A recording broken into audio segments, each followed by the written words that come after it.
मंत्री किरेन रिजिजू और असदुद्दीन ओवैसी के बीच छात्रवृत्ति योजनाओं पर तीखी बहस।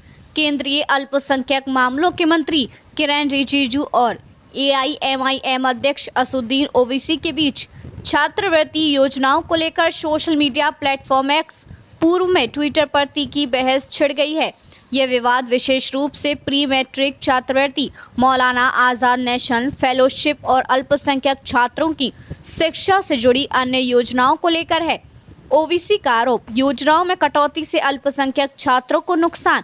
असदुद्दीन ओवैसी ने आरोप लगाया कि केंद्र सरकार ने प्री मैट्रिक छात्रवृत्ति को केवल कक्षा 9 और 10 तक सीमित कर दिया है, जबकि मुस्लिम छात्रों के बीच स्कूल ड्रॉप आउट की समस्या कक्षा 5 से ही शुरू हो जाती है। उन्होंने यह भी कहा कि मौलाना आजाद नेशनल फेलोशिप को समाप्त कर दिया गया है, जिससे एमफिल और पीएचडी छात्रों को आर्थिक सहायता मिलना बंद हो गया है। इसके अलावा मुस्लिम बहुल क्षेत्रों के लिए बनाई गई योजनाओं को सामान्य कार्यक्रमों में बदल दिया गया है, जिससे अल्पसंख्यक छात्रों को नुकसान हो रहा है। रिजिजू का बचाव, योजनाओं का ओवरलैप और आरटीई अधिनियम का हवाला। केंद्रीय मंत्री किरेन रिजिजू ने ओवैसी के आरोपों का जवाब देते हुए कहा कि प्री मैट्रिक छात्रवृत्ति को कक्षा 9 और 10 तक सीमित करने का निर्णय राइट टू एजुकेशन अधिनियम के तहत लिया गया है, जो कक्षा 1 से 8 तक के छात्रों को मुफ्त और अनिवार्य शिक्षा प्रदान करता है।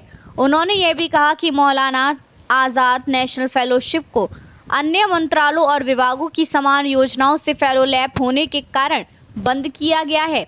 दोनों नेताओं के बीच तीखी नोकझोंक। ओवैसी ने रिजिजू के बयान पर पलटवार करते हुए कहा, आप भारतीय गणराज्य के मंत्री हैं, ना कि सम्राट। अल्पसंख्यक अधिकार मौलिक अधिकार है, कोई दान नहीं।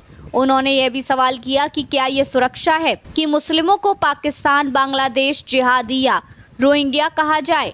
क्या यह सुरक्षा है कि उन्हें पीट पीट कर मार डाला जाए? रिजिजू ने ओवैसी के आरोपों का जवाब देते हुए कहा, ठीक है, हमारे पड़ोसी देशों से अल्पसंख्यक भारत क्यों आते हैं और हमारे अल्पसंख्यक क्यों नहीं पलायन करते? उन्होंने यह भी कहा कि प्रधानमंत्री मोदी की कल्याणकारी योजनाएं सभी के लिए हैं। योजनाओं का प्रभाव और आलोचनाएं। ओवैसी ने आरोप लगाया कि मोदी सरकार ने मुस्लिम छात्रों के लिए प्री मैट्रिक छात्रवृत्ति पर प्रतिबंध लगा दिया है, जबकि अन्य समुदायों के लिए भी यह योजना सीमित कर दी गई है। उन्होंने यह भी कहा कि मौलाना आजाद नेशनल फेलोशिप को बंद कर दिया गया है, जिससे उच्च शिक्षा में अल्पसंख्यकों की भागीदारी कम हो गई है।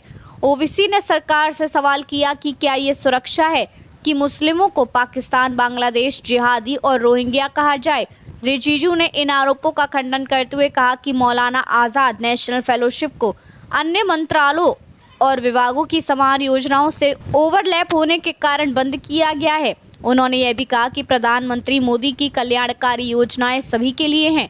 निष्कर्ष, ये बहस इस बात का संकेत है कि अल्पसंख्यक छात्रों को शिक्षा और कल्याण से जुड़ी योजनाओं पर राजनीतिक दृष्टिकोण और नीतिगत निर्णयों के बीच मतभेद है।